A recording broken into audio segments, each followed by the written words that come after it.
तो आज की इस वीडियो में हम कुछ और क्वेश्चंस करेंगे। सबसे पहला क्वेश्चन है कि how many 3 digit numbers are divisible by 7, मतलब कितने 3 डिजिट के नंबर ऐसे हैं जो कि 7 से डिवाइड हो जाते हैं। तो जो हमारे 3 डिजिट वाले जो नंबर होते हैं वो स्टार्ट होते हैं 101 से, ठीक है। कहाँ से? 101 से स्टार्ट होते हैं। तो अब हमें 101 से ही हमें क्या करना है, हमें स्टार्टिंग के सिर्फ हमें 2 डिजिट चाहिए बस, ठीक है। हमें स्टार्टिंग के 2 डिजिट चाहिए और एंड का चाहिए। मतलब मैं आपको समझाता हूँ, देखिए। अब 101 तो 7 से डिवाइड नहीं हो पाता, ठीक है। 102 ये भी 7 से डिवाइड नहीं हो पाएगा, ठीक है। देखो 3 डिजिट का नंबर होना चाहिए लेकिन वो 7 से डिवाइड भी होना चाहिए। तो 102 नहीं हो पाएगा, ठीक है। 103 ये भी नहीं हो पाएगा। 4 ये भी नहीं।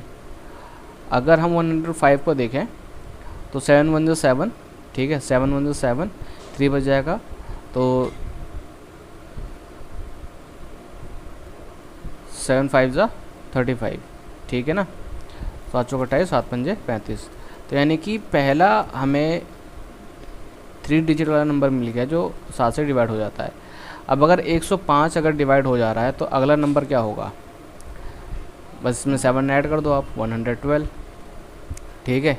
तो इस तरीके से हमें लिखते नहीं रहना है। अगर इस तरीके लिखेंगे, काउंट करेंगे तो बहुत वो लंबा हो जाएगा। हमें बस ये चाहिए था। अब देखिए 3 डिजिट वाले जो नंबर है वो कहाँ पे ख़त्म होते हैं? वो ख़त्म होते हैं 999 पर, ठीक है। तो हमें अब पीछे से हमें देखना है कि कौन सा नंबर 7 से डिवाइड हो जाता है। अगर हम 999 को देखें तो वो 7 से डिवाइड पूरा नहीं हो पाएगा। 998 को देखें तो 7 1 जो 7, फिर 2 बचेगा। 7 चौका 28, 1 बचेगा, ये भी नहीं हो पाएगा। अगर हम 997 को देखें तो 7 7 चौका 28, फिर ये भी नहीं हो पाएगा, ठीक है। अगर हम 996 को देखें तो 7, फिर बचेगा 2, 7 चौका 28, फिर बचेगा 1, ये भी नहीं हो पाएगा। तो 995 भी नहीं हो पाएगा मेरे हिसाब से। एक मिनट करके देखते हैं रहा। 7 1 7, ठीक है, 2 बच गया हमारे पास। 7 चौका 28, ये भी नहीं हो पाएगा। हाँ 994 हो जाएगा। क्यों? देखिए 7 1 7, 2 बचेगा, ठीक है। और 7 चौका 28, फिर 1 बचेगा, फिर 7 दूनी 14, ठीक है। तो यानी कि 994 हो जा रहा है। तो पहले हमें क्या करना है, अगर इस टाइप का कोई भी क्वेश्चन आता है तो पहले हमें ये इस तरीके से एपी बनानी है, ठीक है। अगर आपने स्टार्टिंग से एक नंबर ढूंढ लिया तो अगला नंबर आपको कुछ नहीं करना। ये कह रहा है 7 से वो डिवाइड हो जाना चाहिए, तो हम 7 बस ऐड कर देंगे उसमें, ठीक है। अगर आपको चेक करना है तो आप चेक कर सकते हैं। देखिए 7 1 जो 7, ठीक है, फिर 4 बचेगा, 7 6 42, ठीक है। उसी तरीके से हमारा ये आ गया 994। अब इसने हमसे पूछा कि कितने ऐसे 3 डिजिट वाले नंबर हैं जो कि 7 से डिवाइड हो जाएंगे, ठीक है। अब आप खुद सोचिए कि देखिए अगर मैं इस नंबर की अगर पोजीशन देखूं तो इसकी क्या है 1, इसकी देखो तो 2। तो अगर मुझे एंड वाला जो नंबर है, अगर मुझे इसकी पोजीशन पता चल जाए, ठीक है, यानी इसका एंड अगर मुझे पता चल जाएगा तो मुझे ये पता चल जाएगा कि इस एपी में टोटल कितने टर्म हैं, ठीक है। इस एपी में टोटल कितने टर्म हैं। अब जैसे अगर हम 2 से जो हम 2 का टेबल देखते हैं, ठीक है, तो 2 के टेबल में अगर मुझे ये जानना हो कि 2 के टेबल में टोटल कितने डिजिट हैं, ठीक है। तो अगर मुझे 2 10 20, ठीक है। अब तो यानी अगर मुझे 20 की अगर मुझे पोजीशन पता चल जाती है कि वो कौन से नंबर पर है, तो यानी मैं बता सकता हूँ कि 2 के टेबल में कितने नंबर हैं, ठीक है। 2 के टेबल में कितने नंबर हैं, तो टोटल 10 नंबर हैं। तो उसी तरीके से अगर मुझे इसकी पोजीशन पता चल जाएगी तो मुझे ये पता चल जाएगा कि इस एपी में टोटल कितने नंबर हैं, ठीक है। तो a plus n minus 1 d। तो देखिए a हमारे पास है 105, d आ जाएगा हमारे पास 7, n हमें नहीं पता, ठीक है, मतलब टोटल नंबर ऑफ़ कितने टर्म है इसमें हमें नहीं पता, लेकिन हमें इस वाले नंबर की जो पोजीशन है हमें वो बताना है, हमें वो पता लगानी है ताकि हम आंसर फाइंड आउट कर पाएँ। तो an है हमारा 994, ठीक है। तो an हमें हमारा 994, a हो गया हमारा 105, n हमें पता नहीं है, और d हो गया हमारा 7। ये यहाँ पे प्लस है, इधर जाके सॉरी प्लस है तो माइनस हो जाएगा, ठीक है। 105 7n माइनस 7, इसकी मल्टीप्लाई कर देंगे, ठीक है। 7 के n से करेंगे तो 7n आ जाएगा, और इसकी इससे करेंगे तो सिर्फ 7 आ जाएगा, ठीक है, -7। अब 994 में से अगर हम 105 अगर माइनस करते हैं तो 14 में से 5 गया 9, और ये बच गया 8, 9 में से 1 गया 8, ठीक है। तो 8 8 9, और यहाँ पे हमारे पास क्या था 7 9 माइनस 7। अब इस ये 7 है माइनस हो रहा है, इधर जाके क्या हो जाएगा प्लस।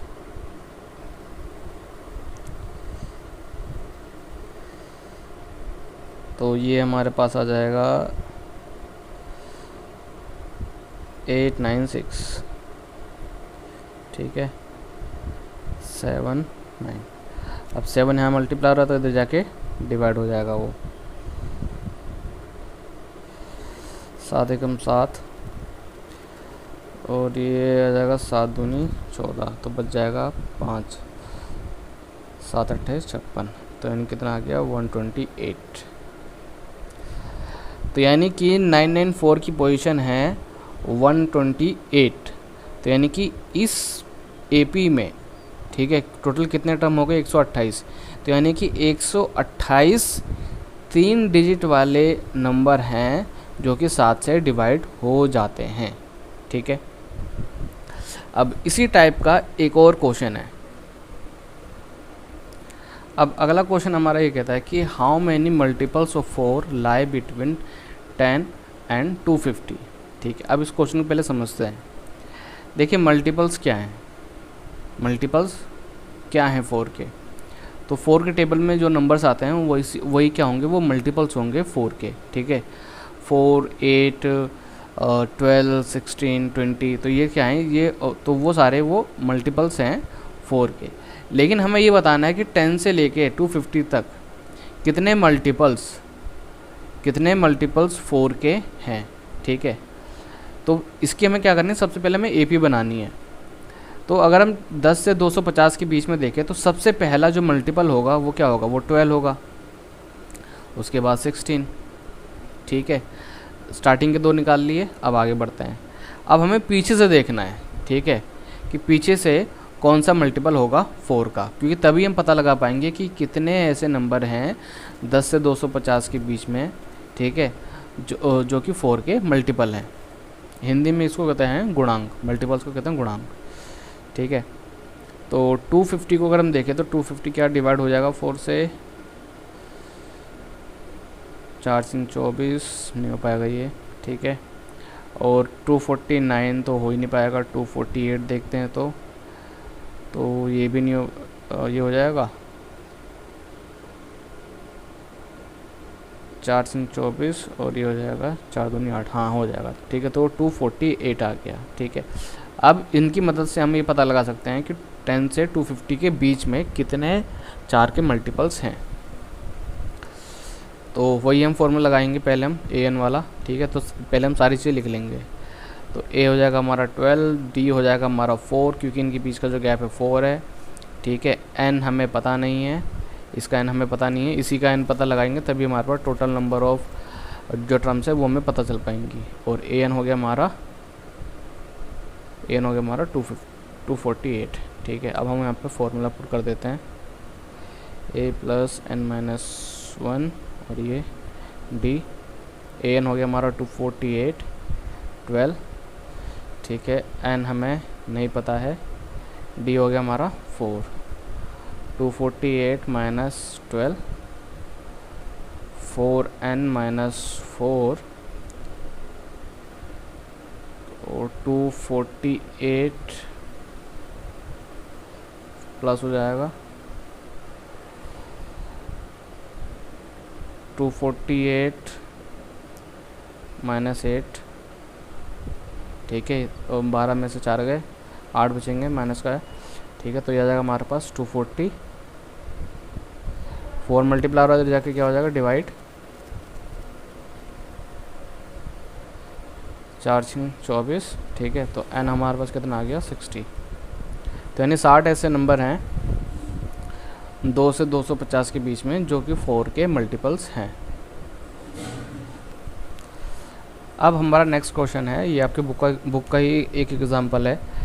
कह रहा है कि the 17 terms of an AP exceeds its 10th term by 7, find the common difference. अब क्वेश्चन को पहले हम समझते हैं कि क्वेश्चन क्या कह रहा है। क्वेश्चन ये कह रहा है कि किसी AP का जो 17वां टर्म है, ठीक है ना, वो 10वें टर्म से 7 ज़्यादा है, ठीक है। The 17th term of an AP exceeds its 10th term by 7, ठीक है। तो हमें D पता लगाना है। तो देखिए ये कह रहा है कि A17 A10 से 7 ज़्यादा है, ठीक है।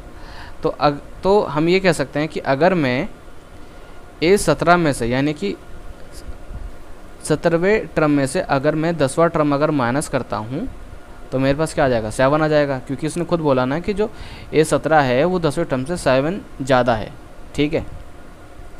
अब अगर मैं A17 को अगर मैं खोलूँ तो मैं कैसे लिख सकता हूँ, A + 16D, मैंने बताया ना आपको, और माइनस।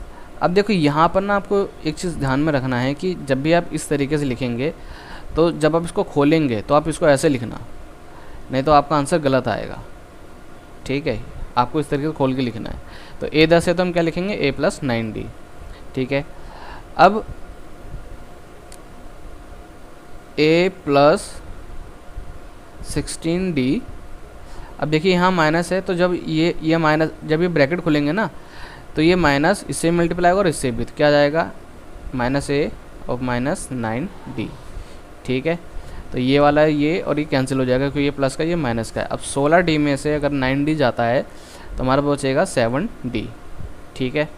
तो यहाँ पर ये मल्टीप्लाई और इधर जाकर क्या होगा, डिवाइड, तो 7 / 7, तो D की वैल्यू हमारे पास कितनी आ गई, 1, ठीक है। तो आपकी बुक का एक और एग्जांपल है कि विच टर्म ऑफ AP, मतलब ये एक AP है, ठीक है ना। अब इस AP का कौन सा ऐसा टर्म है, ठीक है, जो कि 54 जो हमारा टर्म है उससे 132 ज़्यादा होगा, ठीक है। मतलब कुल मिला के ये है कि हमें एक ऐसा टर्म ढूंढ के निकालना है जो कि 54 टर्म से 132 ज़्यादा हो, ठीक है। 132 क्या हो, ज़्यादा हो, 132 टाइम्स नहीं, 132 ज़्यादा हो, ठीक है। तो सिंपली हम क्या करेंगे, देखिए अगर वो टर्म, अब अगर वो इस क्वेश्चन में खुद कह रहा है कि अगर वो टर्म 54 टर्म से अगर 132 ज़्यादा है, ठीक है, तो उस टर्म को मान लेते हैं हम AN, ठीक है, और उसमें से माइनस कर देते हैं A54। अब देखिए अगर हम किसी भी टर्म को हम क्या मानते हैं, AN मानते हैं, और उस टर्म की पोजीशन क्या होती है, N होती है, ठीक है। तो अगर वो टर्म 54 टर्म से अगर 132 ज़्यादा है तो उस टर्म में से अगर मैं A54 अगर माइनस करूँगा तो हमारे पास क्या आएगा, A32 आ जाएगा, ठीक है।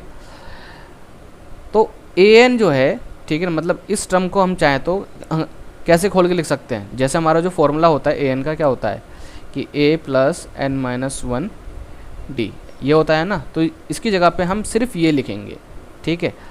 तो इसकी जगह पे हम क्या लिखेंगे, A + n - 1D, ठीक है, ब्रैकेट, फिर माइनस, फिर A54 को हम कैसे लिखेंगे, ऐसे लिख सकते हैं डायरेक्ट हम A + 53D, ठीक है।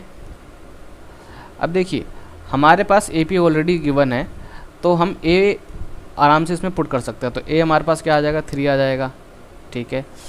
N हमें पता नहीं है, D हमारा क्या आ जाएगा, 15 में से 3 जाएगा तो 12 जाएगा, ठीक है। और A यहाँ पर क्या है हमारे पास, वही 3 है, 53, और D हमारे पास क्या है, 12 है, ठीक है, = 132। अब यहाँ पर आ जाएगा 3 और यहाँ पर इसको मल्टीप्लाई कर देते हैं तो 12n माइनस 12, ठीक है। अब इसको अगर हम सॉल्व करते हैं तो अगर 53 की मल्टीप्लाई अगर हम 12 से करें, 53 के अगर हम 12 से मल्टीप्लाई करते हैं, 3 दूनी 6, 10 और 53 तो कितना आ गया 636, ठीक है। 636, 132। अब इसको अगर हम प्लस कर देंगे तो 3 + 12n माइनस 12 माइनस 636 तो यानी कि 639, ठीक है। अब देखिए 639 में अगर हम 12 प्लस करते हैं, ठीक है, मतलब देखिए पहले 639 में आप क्या कीजिए, पहले आप इसको, ठीक है, 639 ले लेते हैं और ले लेते हैं, अगर हम 12 में से 3 माइनस करेंगे तो कितना आएगा हमारे पास 9, ठीक है। 9 ले लेते हैं यहाँ पे, तो यानी 648 आएगा। देखिए पहले मैंने क्या करा, 12 में से मैंने 3 माइनस करा तो हमारे पास क्या आ जाएगा 9 आ जाएगा, ठीक है। लेकिन वो 9 आएगा माइनस का, तो माइनस का 9 और माइनस का 639 कितना होगा 648, ठीक है ना। 648 इक्वल टू 132। अब ये माइनस हो रहा है तो इधर जगह क्या होगा प्लस, तो 132 प्लस 648, 132 ऐड कर देंगे इसमें 10, 8, 7 तो ये आ जाएगा 780 और 12 मल्टीप्लाई हो रहा है तो इधर जगह क्या हो जाएगा डिवाइड, ठीक है। अब इसको ज़रा हम काट देते हैं, 2 सिंग 12, 2 तिया 6, 2 निम 18, ठीक है, 6 छिंग 36, 6 पंजे 30, तो n हमारे पास आ गया 65, ठीक है। तो 65 वो टर्म है, ठीक है, 65 वो टर्म है जो कि 54 से 132 ज़्यादा है। अब हम अगला क्वेश्चन देखते हैं, कह रहा है कि if 7 times the 7th term of an AP is equal to 11 times the 11th term of the AP, find its 18th term. अब ये कह रहा है कि जो A7 है वो A11 के यानी कि 7th टर्म A11 के इक्वल होगा, लेकिन कब होगा, जब आप A7 को 7 टाइम्स, जब A7 का आप 7 टाइम्स लो, तो A7 का 7 टाइम्स कैसे निकलेगा, जब उसे हम 7 से मल्टीप्लाई करेंगे। और A11 का 11 टाइम्स कैसे निकलेगा, जब उसको हम 11 से मल्टीप्लाई करेंगे, ठीक है ना। तो तब जाकर ये इक्वल होगा। अगर ये इक्वल है, ठीक है ना, अगर ये कह रहा है कि अगर ये इसके इक्वल है तो जो 18 टर्म है ना वो आप बताओ कि वो क्या होगी। तो पहले मैं इसको देखिए, अगर मुझे इसे अगर खोल के लिखना हो, ठीक है, इसको मैं ऐसे लिख लेता हूँ A11, तो देखो 7 तो हमारा 7 ही रहेगा, लेकिन A7 को हम कैसे लिख सकते हैं, A7 को हम लिख सकते हैं A + 6D, ठीक है, ये मैंने आपको बता रखा है A + 6D। और A11 को हम कैसे लिख सकते हैं A + 10D, ठीक है। अब 7 की मल्टीप्लाई इन दोनों से करेंगे तो 7A + 42D और 11A + 110D, ठीक है। अब इन दोनों को हम एक तरफ लेकर आ जाएंगे, ठीक है। तो 11A - 7A, ठीक है, प्लस है तो माइनस हो जाएगा, और 110D - 42D बराबर 0। इसको ध्यान समझिए, मैंने क्या करा, मैं इन दोनों को इधर लेकर आ गया, तो ये दोनों इधर तो प्लस है तो यहाँ पे जाके होंगे माइनस, ठीक है, और इक्वल में 0 लिख दिया मैंने। अब 11A में से 7A गया तो कितना बचेगा हमारे पास 4A, ठीक है। और 110D में से हमारे, अगर 110D में से हमारे पास 42D जाता है तो कितना बचेगा हमारे पास, 10 में से 2 गए 8, 6, ठीक है, 68, तो 68D। इसमें से अगर हम 4 कॉमन ले लें तो अंदर क्या बचेगा हमारे पास A + 4 एकम 4, 4 पंजे 20, 4 सिंग 24, 4 सत्ते 28, ठीक है, बराबर 0। और 4 यहाँ पर अगर मल्टीप्लाई हो रहा है तो इधर जगह क्या होगा, डिवाइड होगा। तो a plus 17d equal to 4, तो हमारे पास क्या आ जाएगा कि a प्लस 17d की वैल्यू कितनी है, 0। ठीक है, इसको हम मान लेंगे इक्वेशन 1। ठीक है, अब अगर हम a18 को अगर हम खोल के लिखें तो a18 की खोल के लिखें तो कैसे लिखेंगे, a प्लस 17d। ठीक है, तो देखिए a प्लस 17d की हमारे पास वैल्यू क्या आई है, 0 आई है। तो यहाँ लिखेंगे बाय टेकिंग इक्वेशन 1, ठीक है, बाय टेकिंग इक्वेशन 1 a18 क्या होगी, a18 की वैल्यू हमारे पास क्या होगी, 0। ठीक है, हैंस प्रूव्ड। बस, तो ये क्वेश्चन कई बार आपके एग्ज़ाम में आया हुआ है। ठीक है, तो इसको आपको ज़रूर से ज़रूर आपको करना है। ठीक है, एक क्वेश्चन मैंने आपको और करवाया था लास्ट वीडियो में, ये वाला क्वेश्चन है। ठीक है, इसी टाइप का एक और क्वेश्चन है जो आपके एग्ज़ाम में आया हुआ है, तो वो क्वेश्चन मैं आप करवाने वाला हूँ। तो अगला क्वेश्चन ये है कि अगर 9th टर्म है हमारी 25 और 17th टर्म है हमारी 41, तो जो 20th टर्म है वो क्या होगी। तो यहाँ पे लिखेंगे पहले हम कि अगर A9, ठीक है, A9 है हमारी 25 और A17 है हमारी 41। ठीक है, तो A20 हमारी क्या होगी। ठीक है, तो देखो A20 अगर मुझे फाइंड आउट करना है तो मुझे A और D मुझे चाहिए, क्योंकि A20 को अगर मैं कैसे खोल के लिख सकता हूँ, A प्लस 19D। ठीक है, अगर AD आ गया तो हमारे पास ये भी आ जाएगा। ठीक है, तो उसके लिए हम क्या करेंगे, इसको हम खोल के लिखेंगे A9 25। ठीक है, ये हमें दे रखा है, तो A9 is equal to A plus 8D। ठीक है, और A9 की वैल्यू क्या, 25, तो A प्लस 8D। ठीक है, ये आ गया, इसको इक्वेशन 1 बोल देते हैं। अब A17 लेते हैं, तो A17 को हम कैसे खोल के लिखेंगे, A प्लस 16D, और A17 की वैल्यू है 41। ठीक है, 16D, इसको बोल देंगे इक्वेशन 2। ठीक है, अब चाहे इस इक्वेशन में से ये माइनस कर दो, चाहे इस इक्वेशन में से ये माइनस कर दो। ठीक है, बाय सब्ट्रैक्टिंग